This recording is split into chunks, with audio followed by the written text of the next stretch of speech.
Thank you so much for joining us on the Dwelling Show. I'm your host, Ola Dantes. I've got the awesome Gary Crawford with us today. How you doing, Gary?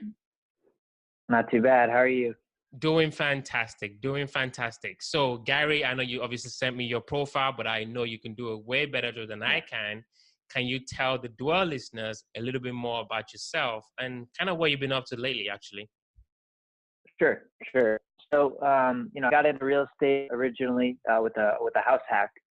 I moved from Connecticut to Las Vegas after living in Connecticut for a while. Too expensive and just not much going on. So I moved to Vegas and wanted to get into real estate. So I bought a single family, 7-bedroom, and rented out the rooms.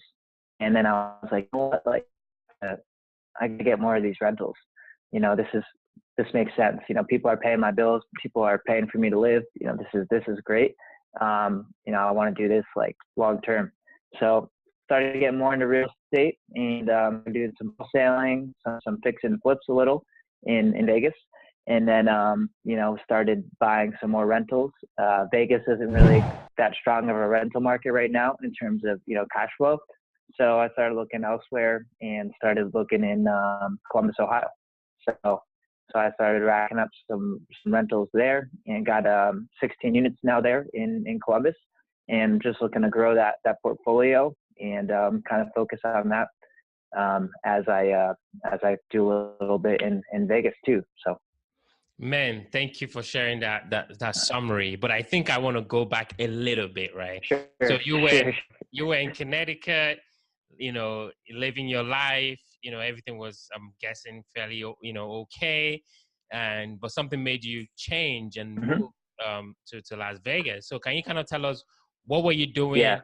Why did you make that move? There might be somebody now thinking, well, I'm living in California, or I'm living in New York City, but I wanna do real estate, but everything is expensive. Can you kind of tell us your story, and then can you answer that question to that person? What would you say to that person? Right. I mean, when I was in Connecticut, I kind of felt stuck. I saw my friends moving to Boston. I saw my friends moving to New York. They're all going to these different cities, and their lives are changing. And I felt like I was kind of in the same, routine of things. I went to college in Connecticut, graduated, and then I was kind of like, all right, what do I do now? And I don't really fit I don't like to fit the five kind of suit and tie mold, and I'm more of a, entrepreneur, kind of I like to, do my own thing. And I did solar. I sold solar residential for a little while, like a year. And, just really got comfortable with getting the door slammed in your face, getting told no, a lot of rejection, inconsistent pay, so sporadic payments coming in and stuff. It was enough. And I just wanted to start fresh, And I think even in the expensive places, though, you can, there's creative ways that you can get involved. You could team up with say if you're in Los Angeles, and to flip a house, you need $1 million. Well, you could partner with someone who has that money. And, even if you're getting just a little percentage of that cut at the end, the amount of knowledge you're going to learn just from that deal is going to be, you can't put a dollar on that. So I think that's one way to get involved, if you are in those markets. So I like that. Thank you so much for addressing that. So obviously you made the smart decision to move. I love the part of the rejection though, because a lot of folks might not know this, but in real estate, that's kind of, what you get as well, right? You get a lot of no's from sellers, right? A lot of no's. Yeah, I'm glad you brought that up. So you were kind of prepared for the game, so that's good. That's a bonus, right? That's a skill you brought to the game. You got to Vegas. What made you, buy this big house and start renting the room? How did that idea come about? I mean, I love that idea. How did that? Because when you think of house hacking on Bigger Pockets, and people talking about house hacking is buying a duplex or fourplex or whatever, but you kind of turned that on its head and you did a different strategy. Yeah. So here in Las Vegas, the market for multifamilies is surprisingly rough. So the areas aren't too good. The neighborhoods aren't great. I would say D+, C- areas, and it's just not places I wanted to live. And when I moved to Vegas, I actually moved into a house, and I rented a bedroom in the house, and I think it was like a 6-bedroom house. And so I started calculating, wait, this guy's paying 400, this guy's paying 500, I'm paying 450, this guy's making like $2,800 a month, and his mortgage is, $1,000 bucks. So I'm like, this guy's onto something. So then, I made a Zillow search, Craigslist search, talked to an agent and just went 5+ bedrooms, under I think 250,000, because I was approved for a loan for like 180 grand. So that's kind of how I started the search, but I replicated basically what my landlord did, and I was like, I'm gonna do this on my own. So. Man, that is just amazing, Gary, because there's just a lot in there, right? You were self-aware to Yeah. see what this guy was doing, your landlord, and you were like, hold on, I can do this, right, myself, right? And then you took that action, you went out into the marketplace, got yourself, Mm-hmm. something similar, replicated what your landlord was doing, all in the Yeah. space of what? How many months was this? I'm just curious. 9 months. 9 months. So if Yeah. there's somebody Yep. listening and they're like basically telling themselves, I can't make this work, I can't get into real estate, I don't have enough money, nobody's selling me a house, the market is down, it's going to be a recession soon. All of these excuses we Right. all say to ourselves. How were you able to, from when you spotted this opportunity, what was the steps that you took? How did you do it? How did you do it? Yeah. So first, I started looking at houses a little early, before I actually like was probably ready, to buy. But I went to a lender, and I said, hey, these are all the financials, these are the facts. What can I get for a loan? So they told me, okay, you could get, approved for this much. So then I kind of went off of that a little bit, because I knew it was a low amount. My job was salary and commission. So they were only counting the salary. So they only counted like half of what, it should have been.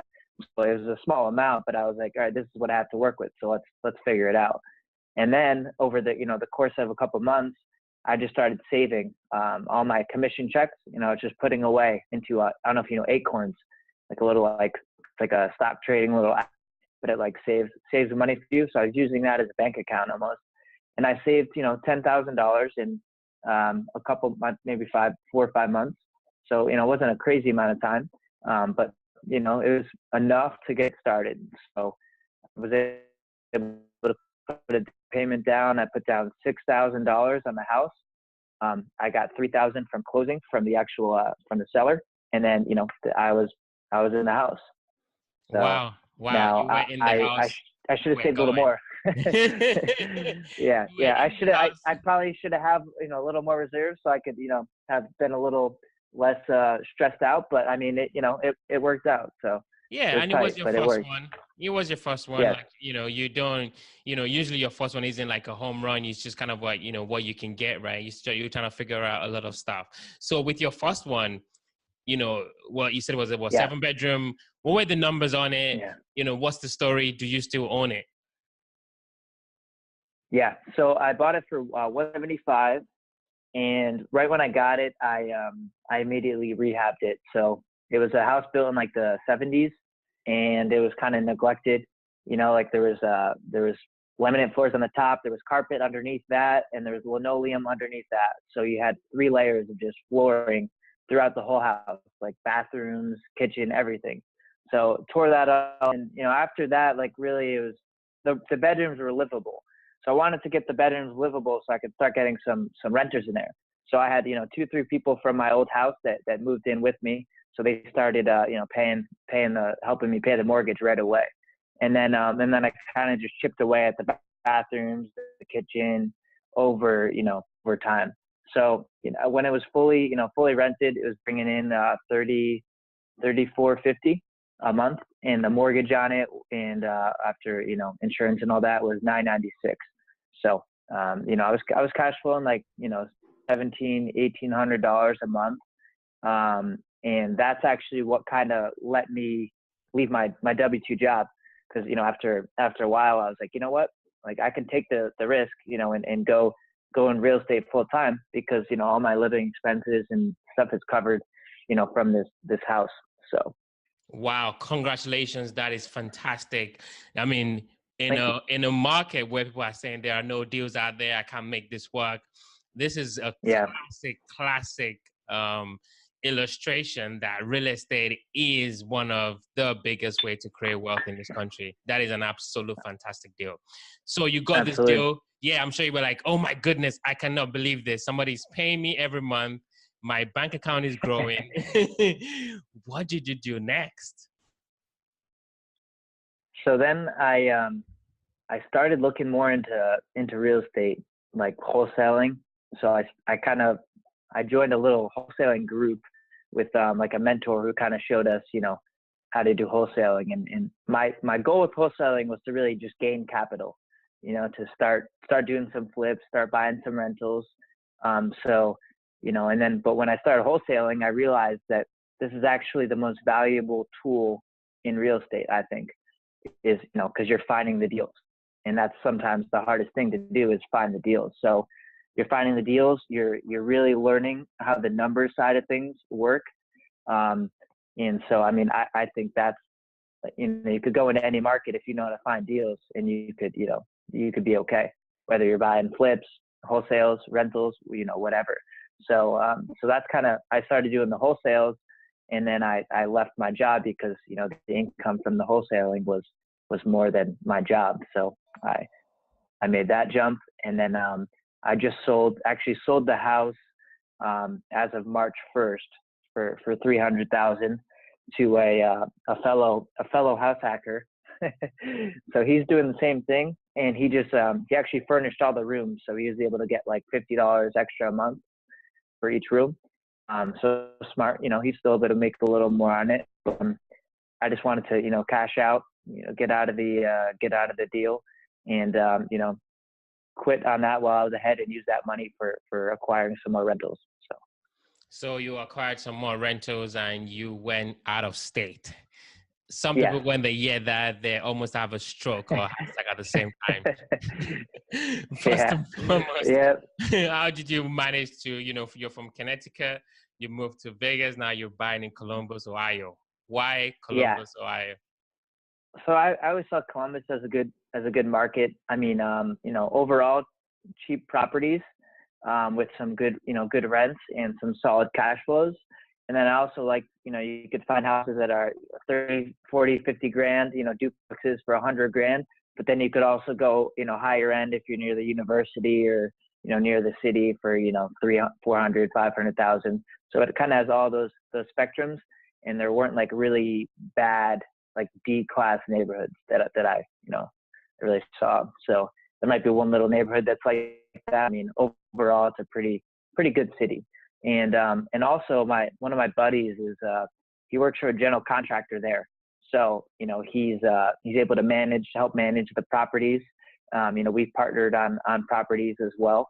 So he's invested into it. And also we're able to use some of his crews to do the rehab. And so I think, having that contracting piece down is huge. And having someone there, to be able to, like, say, even FaceTime me and do a property walkthrough, stuff like that is huge. Even if it's not a friend, if you just have someone there, who can do that, that's a game changer. So. Fantastic. Yeah. So that makes sense how you kind of got up pretty quickly and scaled to 16 units up there. So now you've got, the wholesaling, you obviously still wholesaling. You've got your 16 units in Columbus, Ohio. What is next for Gary? What are you looking at? What are you considering?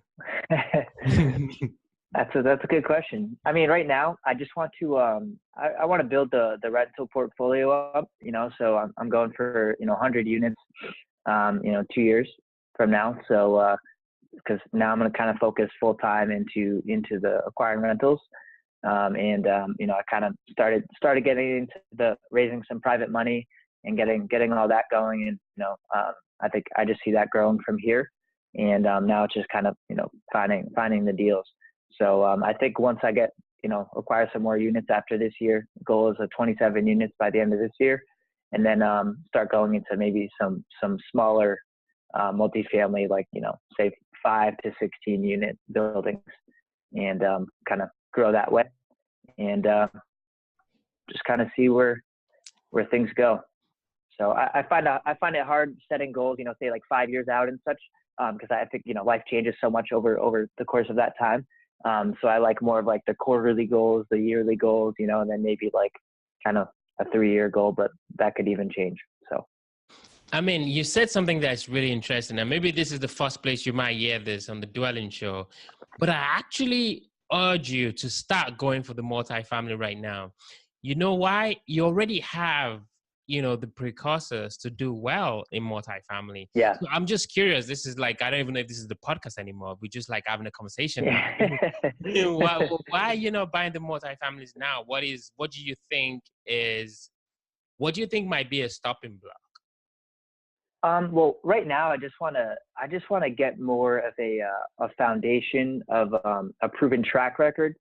So like we're working with a commercial lender right now, and he's doing like a refinance for us on nine units. So he's taking a 5-unit and then 2 duplexes and putting into one loan. So I know a lender like that. You know, he does more higher scale stuff, but he's a local lender in Columbus. And so I know if I build a relationship with someone like him and can prove, a track record of performance that, when I do want the financing for larger projects that, I'll be good to go. But I wanted to, instead of having to bring which I think it's great, obviously bringing other people involved in a deal, if I could kind of build myself up a little bit here, get some cash flow also for my personal, well-being.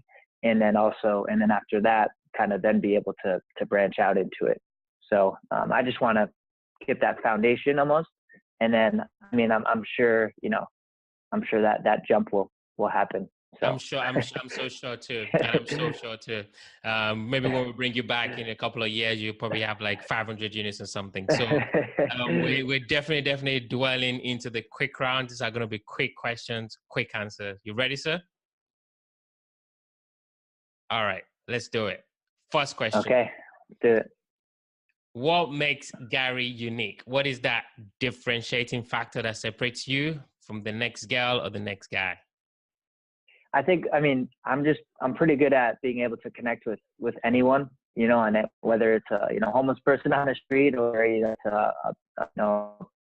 businessman suit or, whoever. So I think just adapting to different environments and being able to talk to, whoever about anything. Awesome. Okay. I like that one. I haven't heard that one before. The second question is, what was the last book that you read? And what was the one thing that you picked out from that book? The book I read, I can't say the title on the podcast here, and it was a good read. Can you say it again? I think I missed you there. What's the book again? The Subtle Art of Not Giving Beep. Oh yeah. Oh, that's why I didn't hear you. Yeah. Okay. Yep. Okay. Yep. We'll put that in the show notes for anyone who missed it. Cool. Last question. You're obviously doing a terrific job. You're wholesaling your properties, pushing forward, trying to get better, trying to get a proven track record. What do you do for fun? For fun, I love to travel. I'm actually in Santa Barbara right now, and just enjoying the beach here. So I love to travel. Love to golf if I can. Also love to work out. Hiking, going to the gym, just staying active, keeping the mind fresh.